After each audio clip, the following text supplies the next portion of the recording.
Sumatera Utara. Selamat sore pemirsa Sumatera Utara, hari ini kembali hadir menjumpai Anda. Edisi Senin 5 Agustus 2024 bersama saya Agung Wiguna. Dan saya Gina Febriona. Sejumlah informasi teraktual seputar Sumatera Utara telah dirangkum oleh tim redaksi kami. Berikut berita selengkapnya.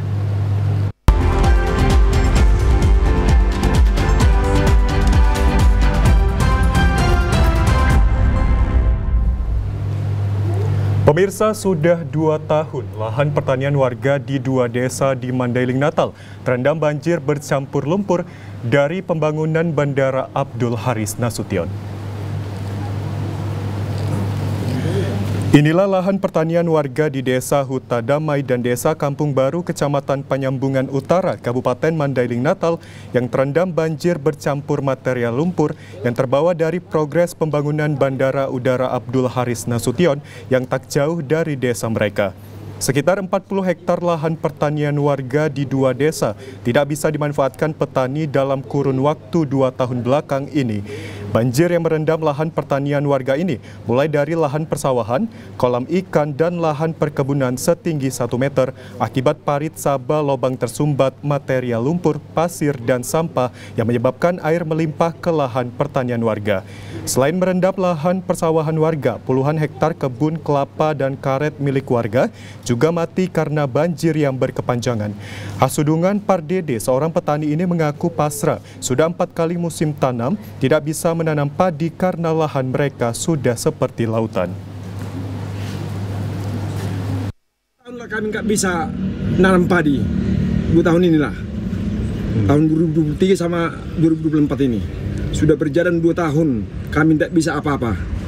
Jadi mohonlah supaya memang pemerintah dapat untuk membuat sesuatu solusi yang terbaik bagi kami yang kecil ini, khususnya Desa Huta Damai dengan Desa Kampung Baru yang sudah gagal panen 2 tahun. Anak sungainya sebenarnya waktu itu ada memang kecil, tetapi karena memang hutan itu yang sudah gundul di babat itu kan, jadi tidak ada lagi akar daripada pohon yang menahan. Jadi di situ hujan itu beberapa jam di hulu di sana, jadi terus tertumpah. Akibat kondisi banjir bercampur material lumpur yang berkepanjangan, pemerintah Desa Huta Damai menyurati Bupati Mandailing Natal agar mencari solusi mengatasi banjir yang disebabkan dari progres pembangunan Bandara Udara Abdul Haris Nasution. Ratusan petani di 2 desa kehilangan pekerjaan akibat efek yang ditimbulkan bencana banjir tersebut. Pemerintah desa dan juga masyarakat sudah menyurati dan menyampaikan usulan terkait dampak lingkungan yang telah terjadi di desa kita secara tertulis dan juga secara lisan. Kita berharap kepada Pak Bupati sekali lagi supaya menindaklanjuti ini, karena ini sudah cukup lama kita rasakan bersama masyarakat, sudah hampir 2 tahun. Jadi ini bermula setelah pembangunan bandara kita, Bandara Bukit Balintang. Sebelum ada pembangunan bandara kita ini memang ini baru pernah terjadi. Para petani ini berharap kepada pemerintah agar menambah saluran irigasi untuk mengatasi banjir kiriman dari bandara udara tersebut. Ya pemirsa, seorang pria yang diketahui sebagai pelatih renang di Kabupaten Asahan tega menganiaya seorang guru wanita hingga pingsan. Peristiwa tersebut kini viral di media sosial. Dalam rekaman video amatir, tampak pelaku terlibat keributan dengan korban bernama Asliani yang berprofesi sebagai guru olahraga. Peristiwa ini terjadi di salah satu kolam renang di Kota Kisaran, Asahan. Menurut korban, peristiwa berawal saat ia membawa para siswa untuk latihan berenang. Namun ketika siswa yang dibawa korban sedang berada di batu loncatan, diusir oleh pelaku. Pelaku juga memaki korban dan beberapa kali mengarahkan pukulan ke arah korban. Meski sudah dilerai sejumlah orang, pelaku tetap mendatangi dan menendang korban hingga pingsan dan jatuh ke kolam renang. Korban kemudian dibawa ke klinik untuk mendapatkan perawatan medis. Kasus penganiayaan tersebut pun telah dilaporkan ke polisi. Pas pukul 17.00 saya mulai latihan ke kolam yang panjang. Jadi saya arahkan anak-anak saya bersedia untuk di batu loncatan. Kemudian datang si pelaku dengan membawa 2 anaknya. Setelah itu anak saya yang sudah berdiri di batu loncatan itu diturunkannya, diawaskannya anak dia yang menggantikan posisi itu. Kemudian saya mendekat ke posisi anak yang telah diturunkannya tadi. Habis itu dia mengatakan sama saya. Kemudian itulah yang terjadi, dorong mendorong. Setelah itu melakukan tendangan. Peristiwa penganiayaan ini terjadi diduga karena pelaku merasa jadwal latihannya terganggu dengan keberadaan para siswa yang dibawa korban. Kurang dari sepekan tindak kejahatan pencurian dengan pemberatan serta pencurian kendaraan bermotor berhasil diungkap Satuan Polres Sergai di bawah jajaran dengan mengamankan 7 pelaku, serta penadah barang curian diamankan petugas ke Mapolres Sergai. Terdapat 4 kasus yang menonjol yang berhasil diungkap Satuan Tugas Jajaran Mapolres Sergai, yakni kasus penggelapan sepeda motor dengan tersangka SE, warga Dusun 2 Desa Bengkel, Kecamatan Perbaungan. Dengan mengamankan barang bukti sepeda motor Supra X125, kasus lainnya pencurian sepeda motor Honda Vario terjadi di lingkungan Tempel, Kelurahan Simpang 3, Pekan, Perbaungan. Dengan mengamankan 4 tersangka yakni AS, MDL, dan M, serta 1 penadahnya berinisial Z. Selanjutnya pencurian handphone dengan barang bukti HP Oppo A17 dan Realme dengan tersangka M. Dan terakhir pencurian televisi dengan tersangka M. Kapolres Sergai AKBP John Heri Rakuta Sitepu menghimbau warga untuk terus memantau di lingkungan masing-masing. Untuk pencegahan tindak pidana pencurian dan lain sebagainya, jika diperlukan petugas akan turun ke lokasi dalam rangka pencegahan dan mengantisipasi hal-hal yang tidak dapat diinginkan. Jajaran Polres Sergai terus berupaya mengungkap segala bentuk tindak pidana yang terjadi di wilayah hukumnya. Yaitu dalam kurun 1 minggu cukup tinggi, ada 3 kasus pencurian dengan pemberatan yang dimana modusnya masuk ke dalam rumah dan mengambil barang berharga yang ada di dalam rumah tersebut dengan BB masing-masing, ada sepeda motor, ada handphone, ada televisi. Jadi sekali lagi mari kita sama-sama menjaga keamanan, terutama barangnya masing-masing dulu. Namun dari situ kami juga dari kepolisian, baik tentu kita akan mengungkap kemana, siapa yang mencuri, dan apabila ada pihak-pihak lain apakah ada yang penampung dan lain-lainnya. Itu yang saya sampaikan. Pemirsa, kematian mantan anggota DPRD Toba Wesley Sitorus dinilai janggal. Polres Toba akhirnya gelar olah tempat TKP kedua di Desa Patade 5, Kecamatan Persea. Kasat Reskrim Polres Toba Ibtu Wilson Panjaitan bersama puluhan personil Reskrim Toba ketika di lokasi kejadian terlihat beberapa warga yang merupakan kerabat dekat korban yang juga hadir di lokasi. Beberapa personil polisi menyisir area yang sudah dipasangi polis lain. 1 unit mobil Grand Max juga menjadi pusat perhatian polisi. Beberapa kali terlihat polisi membuka pintu mobil dan mengecek bagian dalam dan luar mobil.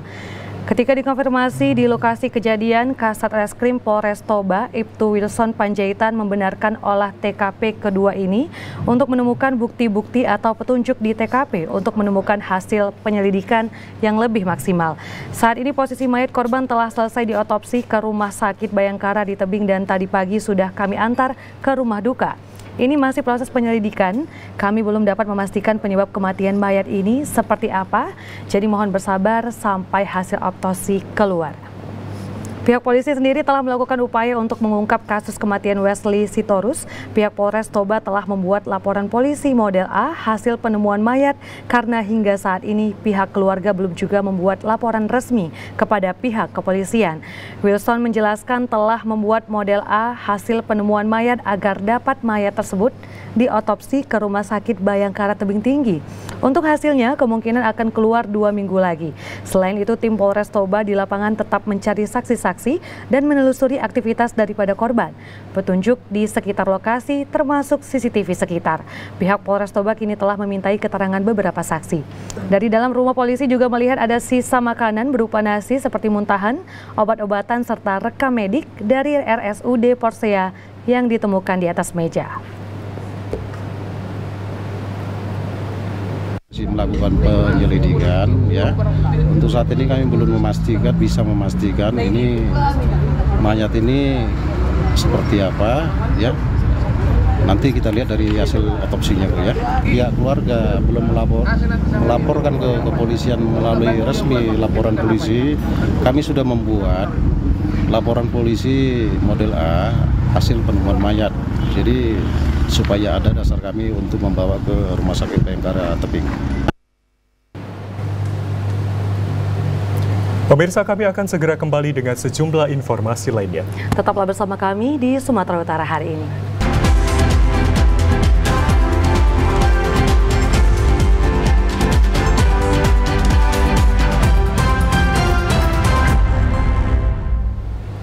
Pemirsa, menjelang perayaan Hari Ulang Tahun ke-79 Kemerdekaan Republik Indonesia, pemerintah Kabupaten Tapanuli Utara membagikan bendera merah putih secara gratis kepada masyarakat. Pejabat Bupati Taput Tipos Masihombing bersama pimpinan organisasi perangkat daerah membagikan bendera merah putih kepada para pengguna jalan yang melintas di sekitar Simpang 4 Kota Tarutung pagi tadi. Pembagian bendera merah putih ini sekaligus mendukung program 10 juta bendera merah putih yang digagas oleh pemerintah pusat melalui Kementerian Dalam Negeri. Bendera merah putih ini dibagikan langsung kepada masyarakat yang belum memiliki bendera seperti angkutan umum dan pengendara sepeda motor, serta kepada masyarakat yang belum menaikkan bendera baik di halaman rumah, kawasan pertokoan maupun tempat-tempat umum lainnya. PJ Bupati Taput mengharapkan melalui pembagian bendera ini dapat menggugah rasa cinta, semangat perjuangan, rasa syukur, dan jiwa nasionalisme masyarakat.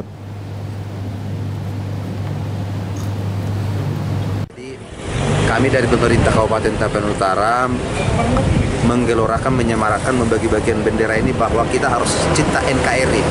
79 tahun merdeka Indonesia, kita bukan mengangkat senjata, namun kita gugah adalah hanya untuk memasang bendera. Itulah sebagai cinta kita kepada NKRI, sebagai lambang kita untuk kepada rasa cinta kita kepada para arwah pahlawan yang telah mendahului 79 tahun.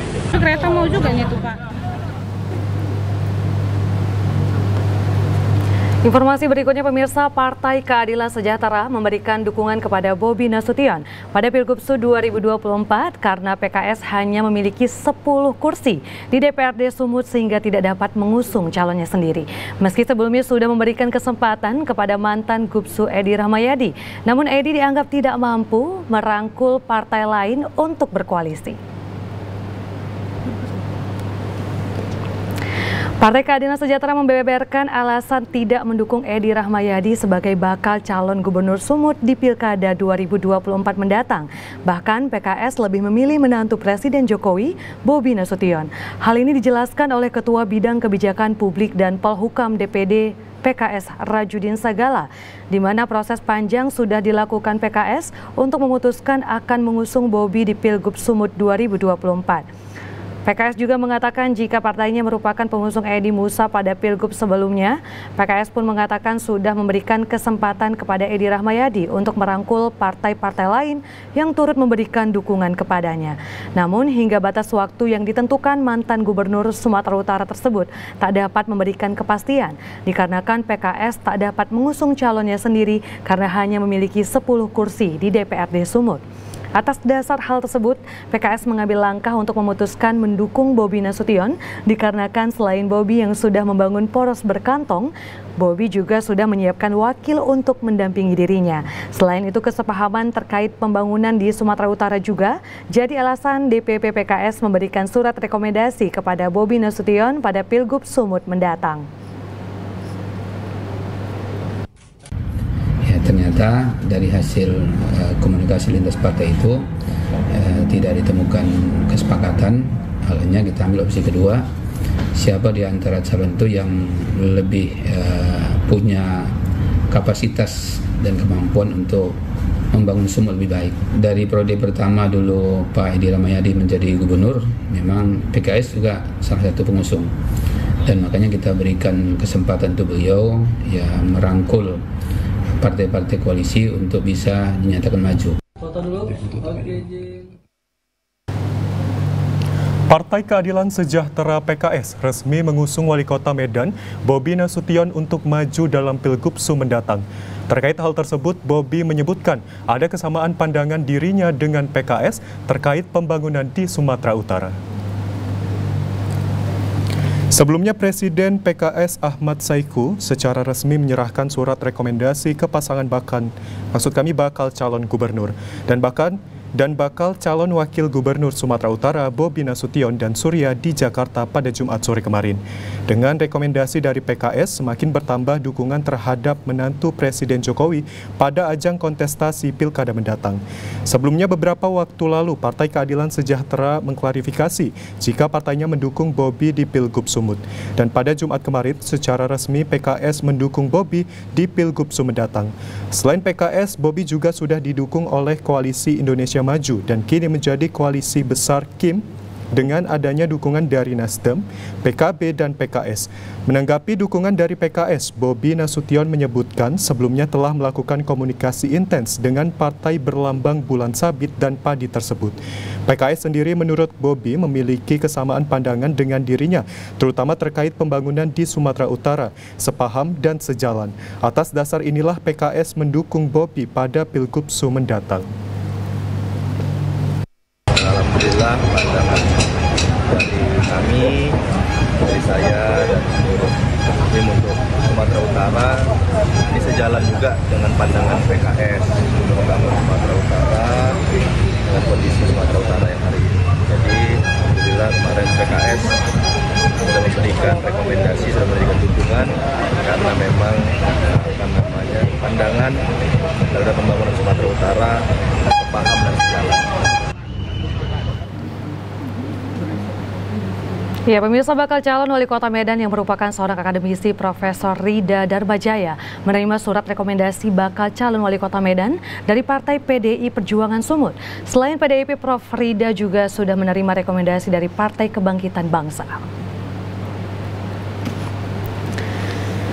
Disambut Ketua DPD PDI Perjuangan Provinsi Sumatera Utara, Rapidin Simbolon, dan Ketua DPC PDI Perjuangan Kota Medan, Hashim, bakal calon wali kota Medan Rida Darbajaya menyambangi kantor DPD PDI Perjuangan Sumatera Utara di Jalan Jamin Ginting, Kota Medan. Kedatangan Rida secara resmi untuk menerima surat rekomendasi bakal calon wali kota Medan yang diserahkan langsung oleh Ketua DPC PDI Perjuangan Kota Medan. Rida menjelaskan dirinya sudah mendapat surat rekomendasi dan resmi menjadi kader PDI Perjuangan. Dirinya akan melakukan yang terbaik untuk kemenangan di Pilkada Kota Medan. Selain PDI Perjuangan, Rida yang merupakan profesor spesialis bedah syaraf ini mengatakan sudah melakukan komunikasi ke Partai Kebangkitan Bangsa. Sejauh ini sejumlah nama sudah mulai mencuat akan maju menjadi wali kota Medan. Selain nama keponakan Surya Paloh, Riko Waas dari Partai Nasdem dan Gerindra, nama Rida Darbajaya dari PDI Perjuangan serta Wakil Wali Kota Medan Aulia Rahman yang sudah berpindah partai dari Gerindra ke PSI. Saya itu bagian dari negosiasi kita dengan partai-partai koalisi. Selain dari Perjuangan, apakah sudah ada partai yang memberikan rekomendasi?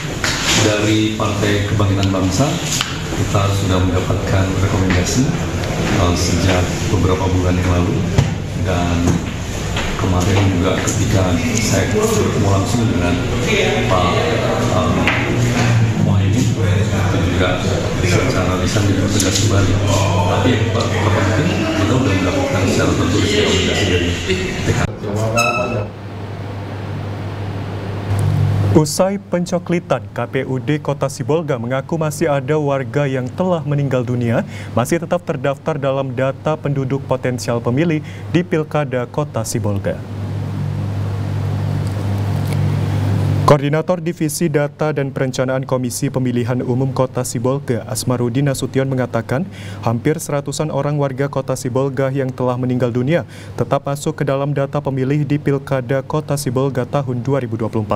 Hal ini dikarenakan pihak keluarga dari warga yang telah meninggal dunia tidak melakukan pengurusan surat keterangan kematian dari pemerintah setempat sehingga status kependudukannya masih terus tercantum.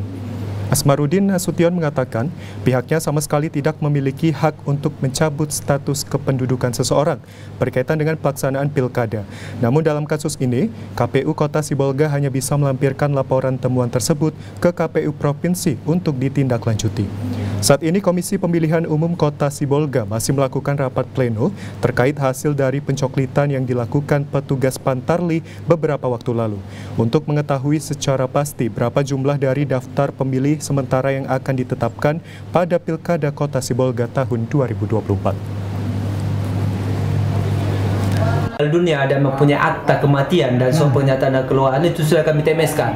Tapi apabila penduduk Sibolga yang sudah meninggal tapi tidak punya akta ataupun surat pernyataan keluarga itu tidak bisa kami temeskan. Yang tidak temeskan sekitar tidak sampai 100-an kepada KPU Provinsi dan kami menunggu tindak lanjut dari KPU Provinsi. Bawaslu Sumut berupaya meminimalisir sengketa proses pada Pilkada Sumut 2024. Untuk itu setiap peserta Pilkada harus memahami tahapan yang wajib dilakukan saat permohonan sengketa proses Pilkada. Tahap pertama, seluruh peserta disampaikan soal pengawasan proses pencalonan berkaitan dengan syarat calon maupun syarat pencalonan. Dan tahap kedua, sosialisasi yang dilaksanakan lebih spesifik lagi, yakni terkait tahapan permohonan sengketa pilkada yang memenuhi syarat formil maupun material. Koordinator Divisi Penyelesaian Sengketa Bawaslu Sumut Joko Arif Budiono mengatakan, melalui kegiatan ini, peserta pilkada nantinya akan dapat memenuhi syarat formil maupun material saat mengajukan permohonan sengketa proses pilkada sehingga permohonan tersebut dapat ditindaklanjuti oleh Bawaslu. Ada beberapa kasus yang kerap menjadi permohonan sengketa proses pilkada seperti pemenuhan syarat dokumen calon maupun pencalonan, termasuk juga penafsiran persyaratan yang berbeda antara peserta pilkada dengan KPU. Bagaimana proses pemenuhan syarat-syarat dokumen yang harus dipenuhi oleh calon, begitu juga dengan syarat pencalonan bagaimana dokumen dukungan yang diberikan partai politik maupun calon perseorangan. Hal ini yang sering terjadi perbedaan penafsiran. Penafsiran ini mungkin akan membuat peserta merasa dirugikan. Sampaikan permohonan sengketa proses pemilihan ke depan secara baik dan benar dan memenuhi syarat formil maupun material, termasuk pemanfaatan SPS. Jadi memang kalau dibilangkan tujuan praktisnya adalah bagaimana nanti para peserta pemilihan mampu memenuhi syarat-syarat formil dan material dalam penyampaian permohonan sengketa hingga bisa kita register dan kita tindak lanjuti di Bawaslu. Melalui kegiatan ini, Bawaslu Sumut berharap Pilkada 2024 di Sumatera Utara tidak memunculkan banyak sengketa sehingga Pilkada serentak dapat berjalan dengan baik. Pemirsa, sebanyak 1.800 orang warga Kota Sibolga tidak ditemukan keberadaannya oleh petugas Pantarli sewaktu melakukan pencocokan dan penelitian data pemilih. 1.800 orang warga Kota Sibolga yang tidak berhasil ditemui petugas Pantarli tersebut terdaftar ke dalam data penduduk potensial pemilih pemilihan atau DP4 di Pilkada Kota Sibolga tahun 2024 yang diterima KPU Kota Sibolga dari Dirjen Dukcapil RI.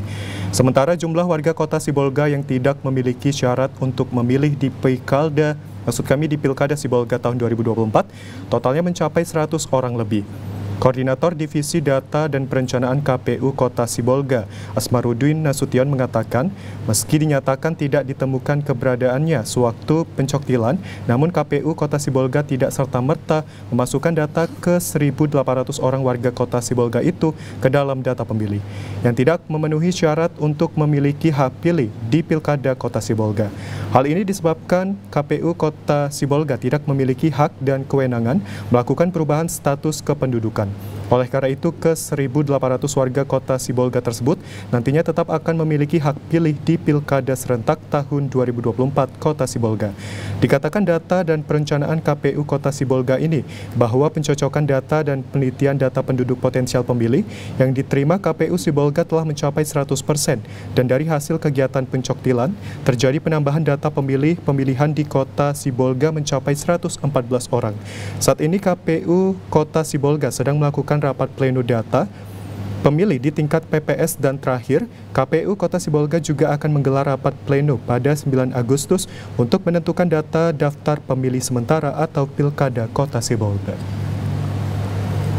Jadi apabila pemilih tidak ditemukan, kami sesuaikan aja. Dan kami KPU tidak bisa mengetemeskan yang tidak ditemukan. Kalau kakaknya sekitar ada 1.800 kakak yang tidak ditemukan. Dan itu kami sesuaikan aja. Artinya kami tidak bisa mentemeskan, kodenya kan gitu, disesuaikan dia. Berarti kita anggap itu pemilih itu masih aktif dia. Karena administrasi kependudukannya masih di Sibolga ini. Pemirsa, KPUD Kabupaten Deli Serdang mengajukan permohonan ke KPU RI melalui KPU Sumut untuk penambahan 124 tempat pemungutan suara TPS di 17 kecamatan se-Kabupaten Deli Serdang. Hal ini dilakukan setelah dikaji dan monitoring di 22 kecamatan. Pasca petugas pemutakhiran data pemilih Pantarli selesai melakukan pencocokan dan penelitian coklit data pemilih selama 1 bulan, maka PPS saat ini tengah menyusun daftar pemilih hasil pemutakhiran DPHP. Atas dasar tersebut muncul usulan penambahan jumlah TPS dari sejumlah PPS di 17 kecamatan se-Kabupaten Deli Serdang. Komisioner KPU Deli Serdang Ziaul Haq Siregar mengatakan, untuk tahapan coklat sudah selesai dan melalui sistem atau metode yang telah ditentukan. Pihaknya sudah menerima usulan penambahan TPS oleh PPS. Pihak PPS sudah bermohon dan melampirkan alasan TPS harus ditambah di wilayah itu. Dari 22 kecamatan se-Kabupaten Deli Serdang ada 17 kecamatan yang mengusulkan untuk penambahan TPS. Setiap usulan sesuai format yang dibagikan, PPS akan menjelaskan dasar penambahan TPS, termasuk menyertakan foto-foto pendukung, baik geografis maupun kondisi jauhnya jarak tempuh. Pihak KPUD Deli Serdang telah melakukan rapat pleno dan akan mengusulkan penambahan 124 TPS ke KPU RI. Penambahan TPS ini juga tidak terlepas dari penambahan petugas dan juga anggaran. Ya, sebenarnya memang dari 17 ini yang pertama ya, daerah-daerah gunung itu diakibatkan oleh geografis. Misalnya dusun A dengan dusun B itu mempunyai jarak yang terlalu jauh. Kemudian di beberapa kecamatan yang besar seperti Percucituan ya, yang padat, kemudian di Labuhan Deli, di Kecamatan Labuhan Deli ini diakibatkan oleh kepadatan penduduk, kelebihan lebih dari 600 per TPS. Pihak KPU akan tetap memperhatikan kemudahan pemilih ke PPS dengan tujuan pemungutan suara lebih efektif dan efisien. Pertimbangan tersebut berkaitan dengan efektivitas dan efisiensi dalam proses pemungutan suara serta maksimalisasi pelayanan pemilih dalam proses pemberian suara. Pemirsa, kami akan segera kembali dengan sejumlah informasi lainnya. Tetaplah bersama kami di Sumatera Utara hari ini.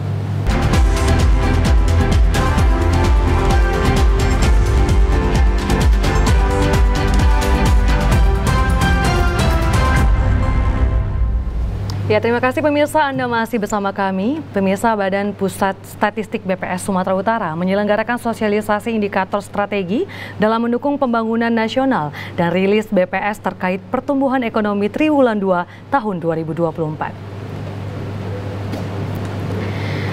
Badan Pusat Statistik sebagai lembaga yang menghimpun berbagai data berupaya melakukan pengumpulan data untuk kepentingan pemerintah dan pihak lain sebagai acuan dalam melakukan berbagai pembangunan. Deputi Bidang Statistik Sosial BPS RI, Ateng Hartono menyampaikan, Provinsi Sumatera Utara yang memiliki 33 kabupaten kota dan terletak di Selat Karimata memiliki peran strategis dalam meningkatkan pertumbuhan ekonomi. Deputi Bidang Statistik Sosial BPS RI, Ateng Hartono menyampaikan bahwa pentingnya membangun sistem informasi agar data yang telah dibuat oleh BPS dapat dengan mudah tersampaikan. Selain itu, data tersebut dapat dibaca dan diperoleh dengan mudah dalam bentuk indikator. Jika data yang terdapat pada portal BPS dianalisa oleh berbagai pihak, maka ini akan berdampak baik bagi pemerintah daerah. Dikatakan berbagai informasi yang dapat menjadi bahan analisis adalah rilis pertumbuhan ekonomi setiap triwulannya. Disampaikan melalui anjungan layanan unggul sistem informasi ALUSI yang diluncurkan oleh BPS. Berbagai informasi dalam satu pintu dapat diakses oleh seluruh pihak. Orang kapal Yang pertama, kenapa sih kita membangun sistem informasi dengan tujuan yang pertama agar data itu mudah tersampaikan.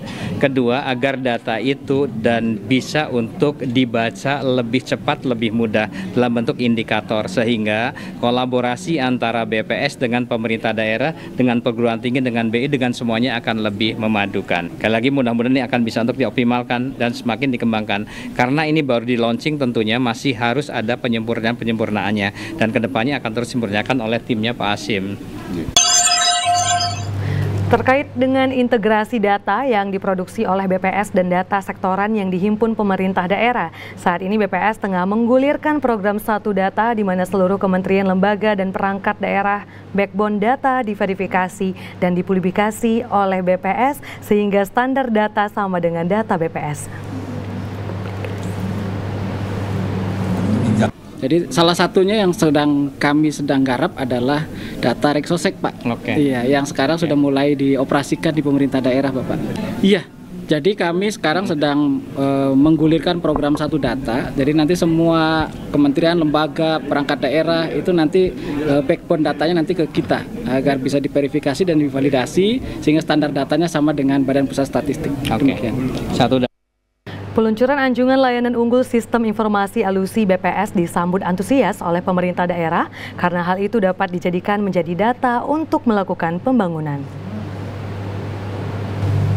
UCSI, kampus ternama di Malaysia, menjalin kerjasama dengan 5 kampus di Sumatera Utara dalam upaya mempererat hubungan Indonesia-Malaysia, khususnya dalam bidang pendidikan. Selain menjalin kerjasama dengan beberapa kampus ternama di Sumatera Utara, UCSI University juga menggelar pameran pendidikan demi memperkenalkan kampus tersebut ke masyarakat. Dalam kegiatan ini turut hadir juga Konsulat Jenderal Malaysia, Medan, Sahril Nizam bin Abdul Malek, dan dari perwakilan Dinas Pendidikan Provinsi Sumut. Diketahui UCSI University merupakan kampus terbaik di dunia dengan peringkat 265 dan sudah memiliki lebih dari 2.000 alumni yang berasal dari Indonesia. Mahasiswa Indonesia di UCSI University sendiri telah meraih banyak prestasi di berbagai bidang, diantaranya di bidang kewirausahaan, yaitu Christian Fieri Max Pangalila yang merupakan salah satu eksportir singkong termuda di Indonesia. Selain di wilayah Sumatera Utara, UCSI sendiri juga memiliki 64 kemitraan yang tersebar di Indonesia seperti di kampus UI, Universitas Erlangga, dan Institut Ilmu Hayati Indonesia.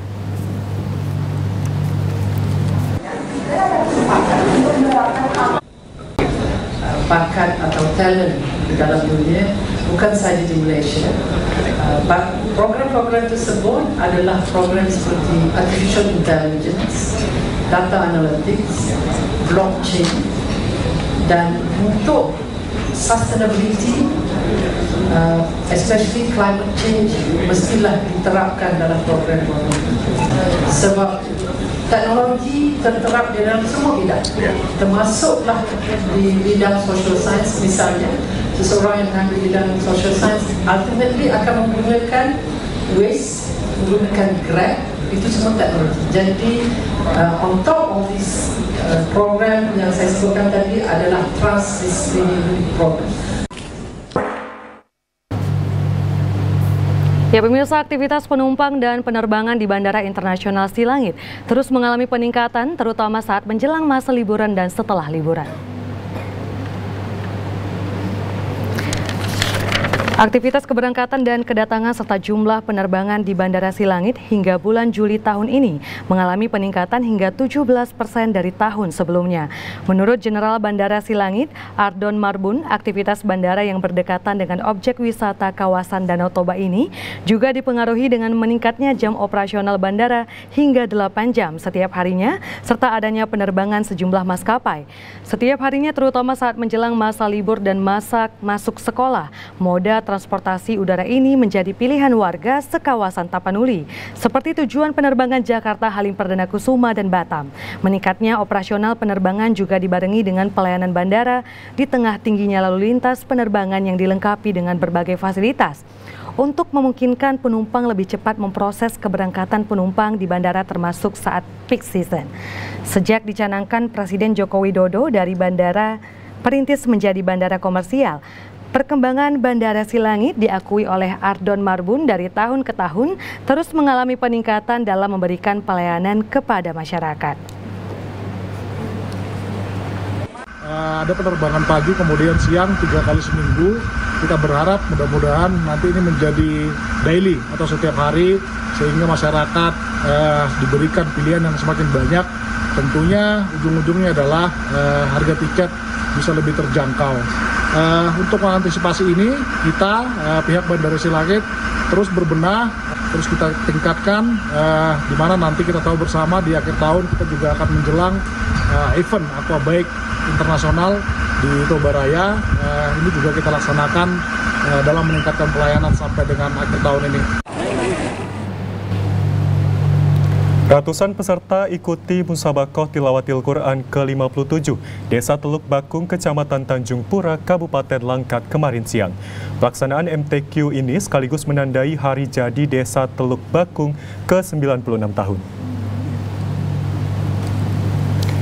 Musabaqah Tilawatil Quran merupakan ajang tahunan bagi para qori dan qori'ah dengan harapan terciptanya generasi yang cinta terhadap Al-Quran. Pelaksanaan MTQ ini dimanfaatkan secara maksimal oleh pemerintahan desa yang menjadi tuan rumah.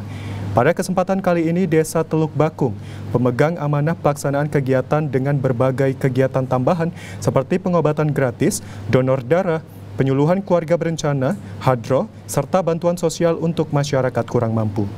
Pelaksanaan MTQ yang digelar selama 3 hari ini dengan jumlah peserta sebanyak 400 orang lebih dilaksanakan di 3 titik lokasi yang berbeda. Selain pelaksanaan MTQ, Desa Teluk Bakung juga memeriahkan hari jadi yang menandakan desa ini sebagai kota pati atau kota bersejarah asal-usul Kabupaten Langkat sekaligus perkembangan ekonomi sosial budaya dengan program inovasi menuju desa yang bermartabat. Turut hadir pada pelaksanaan Musabaqah, pejabat Bupati Langkat dan organisasi pimpinan daerah, sekaligus membuka acara, secara resmi MTQ 57 tingkat desa. Kepala Desa Teluk Bakung Riza Ansyari mengatakan, antusias masyarakat desa sangat luar biasa dengan tumpah ruahnya ribuan masyarakat untuk memeriahkan MTQ sekaligus hari jadi Desa Teluk Bakung. Untuk menaikkan atau menumbuh kembangkan baik dari ekonomi, sosial dan budayanya, maka kita akan gagas dengan program inovasi hari ini agar kedepannya Teluk Bakung menjadi lembaga yang maju dan berkembang. Alhamdulillah antusias masyarakat kita semua, saya di luar ekspektasi bahwa hari ini saya turut gembira dan puas dalam pelaksanaan kegiatan MTQ ini karena kita mengagungkan Al-Quran, mengagungkan Asmaullah. Ketika pelaksanaan MTQ ini kita semua beramai-ramai guyup dalam hadir dalam pelaksanaan kegiatan MTQ yang dilaksanakan di sini. Kemeriahan pelaksanaan Musabaqah ini tidak terlepas dari dukungan masyarakat setempat untuk memuliakan Al-Quran guna melahirkan generasi emas Al-Quran di Kecamatan Tanjung Pura, Langkat. Pekerja migran mendapat dukungan dari pemerintah karena selain menjadi penyumbang devisa yang besar, juga mampu mengurangi angka pengangguran. Jika selama ini pekerja migran lebih banyak pada sektor informal, pemerintah berupaya tingkatkan pekerja migran pada sektor formal.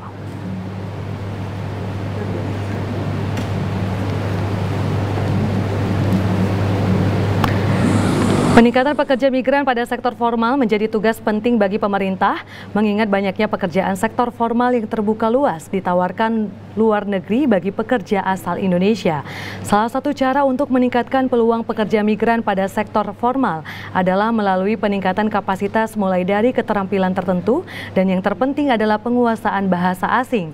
Di Provinsi Sumatera Utara, Dinas Tenaga Kerja dan Balai Latihan Kerja serta Balai Besar Pelatihan Vokasi dan Produktivitas BBPVP Medan setiap tahun berupaya meningkatkan jumlah peserta pelatihan bagi calon pekerja khususnya untuk calon pekerja migran.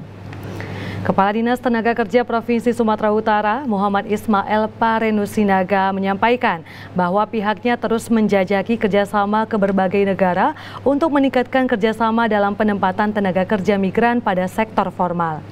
Banyaknya tenaga kerja Indonesia yang bekerja pada sektor informal karena memilih perusahaan jasa tenaga kerja Indonesia yang ilegal dan yang rata-rata menempatkan pekerja migran pada sektor informal. Kadis Tenaga Kerja Sumatera Utara menjelaskan, bekerja pada sektor formal lebih membutuhkan administrasi yang lengkap, namun jaminan terhadap pekerja migran juga lebih diutamakan karena segala sesuatu sudah berada pada fase yang benar. Untuk itu, pemerintah melalui Kadis Tenaga Kerja berharap calon pekerja migran lebih selektif dalam memilih perusahaan jasa tenaga kerja yang terdaftar dan menempatkan kerjanya juga sesuai dengan keahlian yang dimiliki. Kami melihat peluang sektor formal pekerja migran kita di luar negeri ini masih sangat potensial untuk dikembangkan. Beberapa negara itu sudah membuka kesempatan bagi pekerja-pekerja kita bekerja di negaranya. Jadi sektor formal dimasukkan adalah jenis-jenis pekerjaan yang mana pekerja kita ke sana bekerja berdasarkan dokumen lengkap termasuk sampai ke kontrak kerjanya. Jadi misalkan baik itu menjadi pengasuh anak, misalkan jadi perawat, manufaktur, perhotelan, itu adalah sektor-sektor yang selama ini juga ditawarkan dari negara-negara luar dan ini potensinya sekali lagi masih sangat besar. Koordinator Penyelenggaraan Balai Besar Pelatihan Vokasi dan Produktivitas Medan, Caroline, menyampaikan untuk meningkatkan jumlah pekerja migran pada sektor formal, setiap tahun mendidik ratusan pemuda, baik untuk tamatan SMA sederajat, diploma, bahkan strata 1 untuk meningkatkan pengetahuan agar mampu menjadi pekerja migran sektor formal sesuai dengan syarat yang diharapkan user di luar negeri. Sebagai unit pelaksana teknis di bidang pelatihan vokasi di bawah Kementerian Ketenagakerjaan, tentunya kami memberikan pelatihan dengan standar kompetensi kerja nasional Indonesia, sehingga kami bisa mempertanggungjawabkan pelatihan-pelatihan yang kami berikan itu sudah sesuai juga dengan kebutuhan industri. Karena kami juga mempunyai sarana prasarana, alat, mesin, kemudian ruangan kelas, workshop, kemudian tenaga pengajar, instruktur yang semuanya mumpuni dan sudah siap untuk melatih tenaga kerja kita untuk dapat ditempatkan di luar negeri.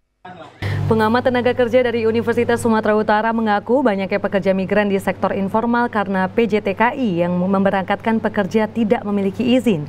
Sementara itu banyaknya pekerjaan sektor formal di luar negeri yang tidak diketahui oleh calon pekerja karena kurangnya sosialisasi dari pemerintah. Hal lain yang membuat jumlah pekerja migran kurang memiliki minat bekerja di luar negeri karena kaum Gen Z yang tidak memiliki semangat kerja keras. Agar setiap pekerja migran tidak bermasalah di luar negeri, hendaknya dapat memperoleh pekerjaan melalui jalur yang resmi.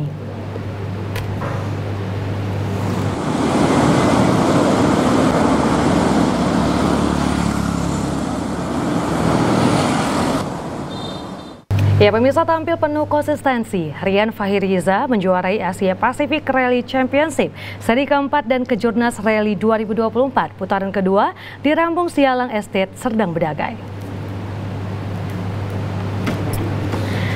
Pebalap asal Kalimantan Selatan Rian Fahiriza dengan co-driver M. Fahriza Fad menjadi yang terbaik pada Asia Pacific Rally Championship dan kejuaraan nasional rally putaran kedua bertajuk Sumatera Utara Rally yang digelar di perkebunan PT PP London Sumatera atau Lonsum Kebun Rambung Sialang, Kabupaten Serdang Bedagai atau Sergai. Pembalap tim HRVRT, BGM, HBM, BBM, BMB dengan mengendarai Hyundai 120N Rally ini mencatat perolehan waktu tercepat 1 jam 35 menit 42,5 detik. Posisi kedua diraih pembalap asal DKI, H. Rahmat.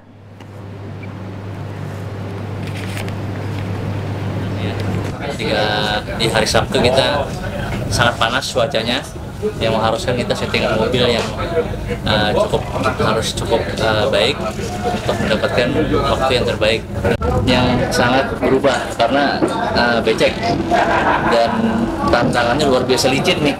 Hari ini kita mungkin harusnya ada 4 SS dipotong jadi 2 SS, di mana kondisi lintasan yang tidak memungkinkan.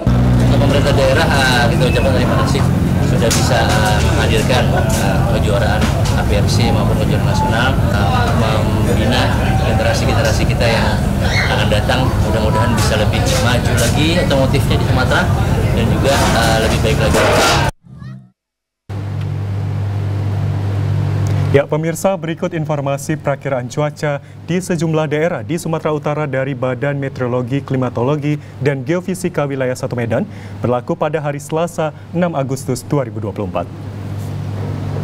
Halo Sobat BMKG, senang sekali rasanya dapat berjumpa kembali bersama saya Anggun, perakiraan cuaca BBMKG Wilayah 1 Medan yang akan memberikan informasi perakiraan cuaca dan hotspot Provinsi Sumatera Utara yang berlaku pada Selasa 6 Agustus 2024. Pagi hari, berawan dan berpotensi hujan ringan di Serdang Bedagai. Untuk siang hingga sore hari, berpotensi hujan ringan hingga sedang di seluruh wilayah Sumatera Utara.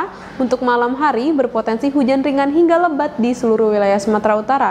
Dengan hujan lebat disertai petir dan angin kencang berpotensi terjadi di wilayah Medan, Deli Serdang, Karo, Binjai, Langkat, dan Simalungun. Untuk dini hari berpotensi hujan ringan di Dairi, Karo, Sibolga, dan Serdang Bedagai.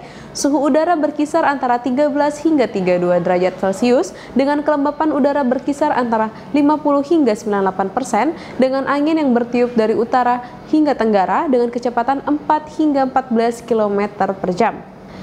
Untuk titik panas atau hotspot di wilayah Sumatera Utara pada pantauan tanggal 4 Agustus 2024 tidak terdapat titik panas. Kami himbaukan untuk tetap waspada potensi hujan dengan intensitas sedang hingga lebat di wilayah pegunungan, lereng barat, lereng timur, dan pantai timur Sumatera Utara yang dapat berpotensi terjadinya banjir, longsor, serta bencana hidrometeorologis lainnya. Demikian informasi yang dapat saya sampaikan. Terima kasih, semoga bermanfaat dan sampai jumpa. Ya, pemirsa, informasi tadi sekaligus menutup perjumpaan kita sore hari ini. Mewakili seluruh kerabat kerja yang bertugas, saya Agung Wiguna.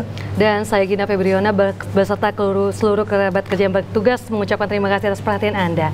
TVRI, Media Pemersatu Bangsa. Sampai jumpa.